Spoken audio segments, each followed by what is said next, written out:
Yeah, all right. Listen to this guy. He's got some stuff to say. What's up, y'all? Just gotta wait a second for Windows to boot up. Don't hate, dude. Appreciate.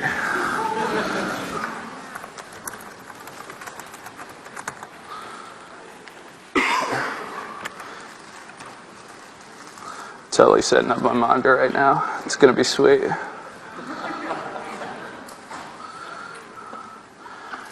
How we doing? Good? Nice. So yeah, sorry that Rob couldn't make it today. He had a Muni League Ultimate Frisbee tournament to go to tonight, and yeah, it's quarterfinals, so it's kind of important. But I'm his buddy Chad, and I'm here to give a little talk about how to be a better programmer. So a little bit about me. Been a programmer pretty much my entire life, ever since I could walk. I guess it all started for me at Robert F. Kennedy Elementary School in the Hamptons. Strong Island, bro. Strong Island. And I guess it really began for me in the 4th grade. I was at it was PE class, and I was on the lacrosse field doing some squat thrusts when I came across a Sony Vaio. So I was open to Visual Studio, so I started ripping some mad VB script, and the rest is pretty much history. In a couple hours, I came up with this pretty sick mashup between Friendster and Last.fm. It helped you find girls who were really into Dave Matthews Band. Yeah, it was pretty sick. So I was thinking a lot today on, what can I give a talk about? Like, everybody knows what programming is. Everybody knows where the shiz. Like, what could I possibly talk about? And it occurred to me that, you know what? Some bros are not born as fortunate as I am. Some dudes can't hang, Some dudes weren't born with the body that rocks the party, Some dudes just weren't born to be programmers. And that made me really sad. I was bummed for like weeks. And then a few weeks ago, I was sitting in my Scrum meeting, and the product owner turns over to me, and he says, "Hey, this requirement's defined." And I'm like, "Hey, man, cool story, bro."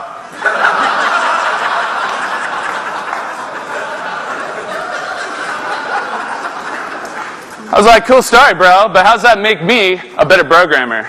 So I stormed out of the conference room that we were renting at our co-working space. I slammed about 6 sugar-free Red Bulls. I hopped into my Jeep Grand Cherokee. And I went down to the gym to just rage and meditate on how I can make us all better programmers. It's tough because I don't feel like there's an easy framework to make a programmer a programmer. And to be honest, low-level code, it's kind of for chumps. Like, programmers all use frameworks. Because in the immortal words of Joseph Stalin,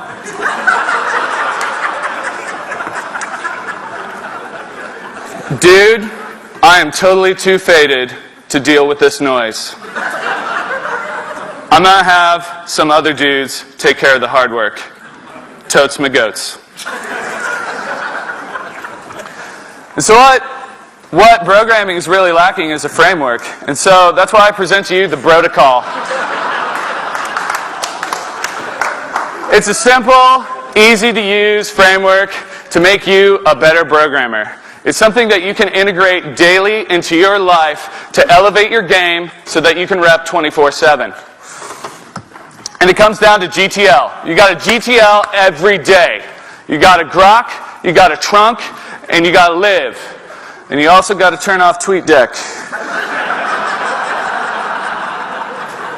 Because that's a horrible damn idea to have that running during your programming talk. So first, let's talk a little bit about grokking. Now, I know, like grok, you're thinking this is going to be some sci-fi stuff, Chad, and I'm not really into that. It's going to be like some weird word that you use when Leonard Nimoy is really into dentistry. But that's not what grokking's all about at all. Grokking is really about learning something new every single day to make you a better programmer. Now, there are a couple tools you can use to learn. You know, the best one is books. You know, books are pretty sweet.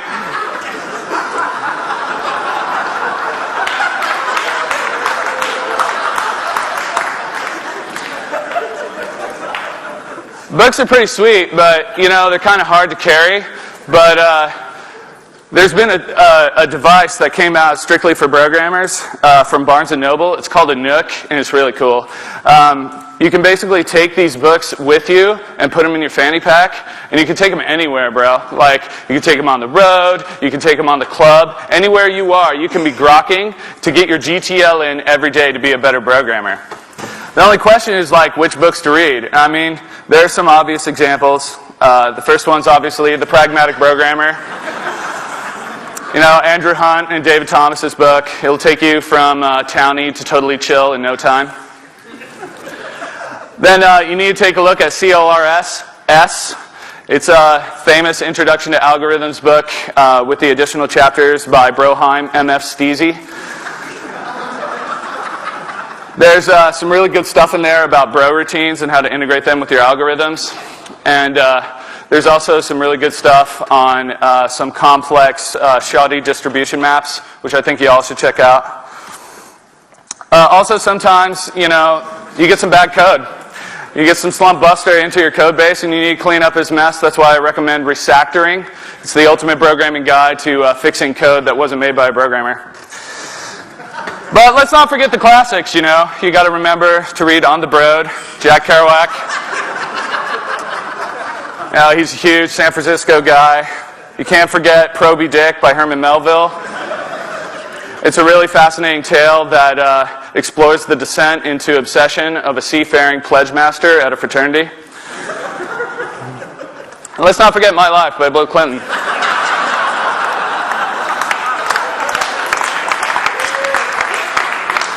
That bro could get the ladies.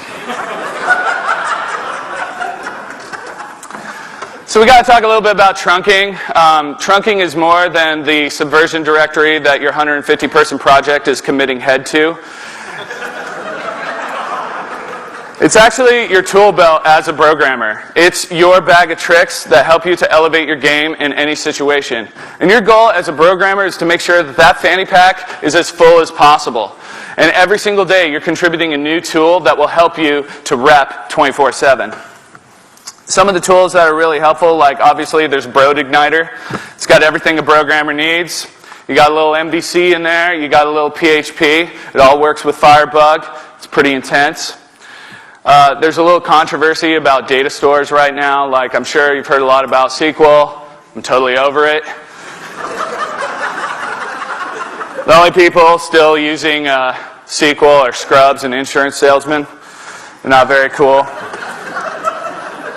Now, there was a little fad that was about as short-lived as Justin Bieber called NoSQL, but it's really too complex for the average programmer. And I don't feel it's a really integrated environment for a programmer to be working in, so I can't recommend it. But fortunately, the folks over at 10gen in New York have come up with a perfect mishmash of a easy-to-use interface with all the scalability, all the ability to scale that you can get from a NoSQL solution. It's called BrongoDB. And it's a totally bro SQL interface, so it can expand to be totally chill and handle your application. The last bit is taking that data and putting it into your web browser. You need some sort of real-time messaging for that. Got to recommend Brognado. Now, Brognado is Python, which is against like the programmer credo, but it is used by Facebook, and that guy, Mark Zuckerberg, you know he can totally rage. So it's definitely something that should be in the programmer's tool belt. Another tool that a programmer must have is sick tunes. Like, you can't be coding. You can't be ripping totally awesome code unless you have some excellent tunes. And I know you're saying to me, Chad, that's got to be Jack Johnson, right? It's got to be Jack Johnson 24/7. And here's the sour news for you, Broby-Wan Kenobi. Jack Johnson is totally over. It is dubstep 24/7.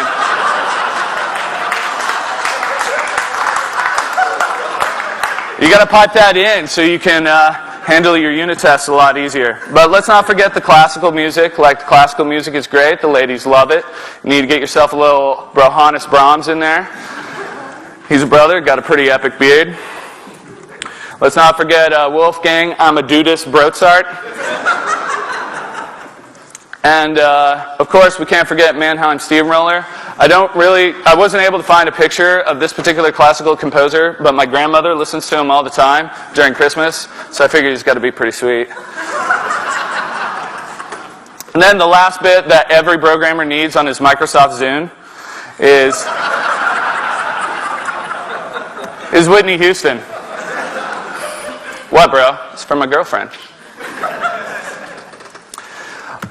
Last thing a programmer needs to do every day to elevate his game is to live it up. Programmers live it up 24/7. You need to remember, when you are out there in the community, you're not just repping yourself as a bro, you're repping all brodom kind. One of the ways you can do that is at the gym.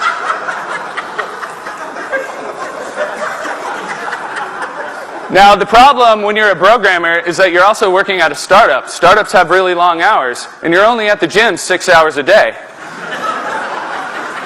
So how do you keep that intensity up throughout the entire day and make sure that you're living it up proper? I mean, you can't really take your office to the gym, but you can take your gym to the office. And I'm not talking about these weak fitness balls either, all right? No self-respecting programmer is sitting on a ball while he's writing some code. No. You have to mod your desk. You can do it for low-impact cardio. You can do it for high-impact cardio. You can take this entire philosophy to the data center with you. Just roll up to a couple Cat 6Ks, put a little dumbbell in between it, lift a couple squats. You're getting in your intensity for the day. And don't forget to do it at meetings too. Here's a good rule, a little pro tip for all you programmers out there. For every 5 PowerPoint slides you see, you need to do 1 push-up. Which means by the end of Twilio conference, there's going to be a bunch of passed out bros on the steps of the Bentley Reserve. And finally, you got to live it up at the party. Now, I don't know if any of you folks have partied down with the Twilio crew, but if you haven't done that yet, geez, you're about to learn.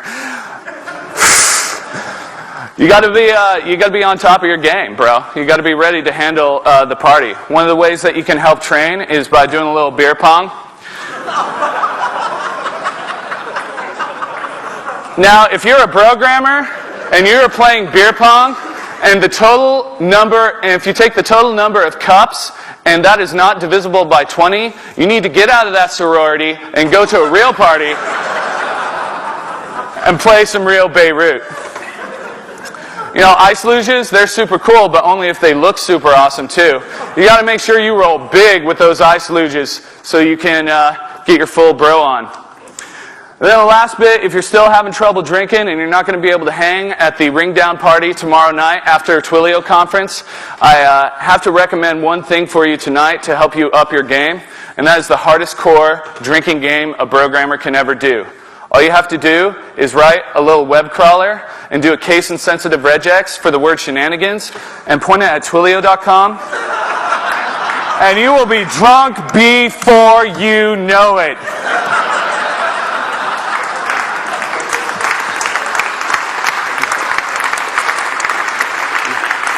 All right, so that's a little bit about programming. Be sure that you conform to the protocol. Guys, thank you very much for having me for letting me have a little fun. I can't guarantee that any of this stuff is going to make you write better code, but I can guarantee it's going to make you a better programmer. Oh, by the way, if there are any recruiters from Square here, I hear they like to program, so they should check out my GitHub.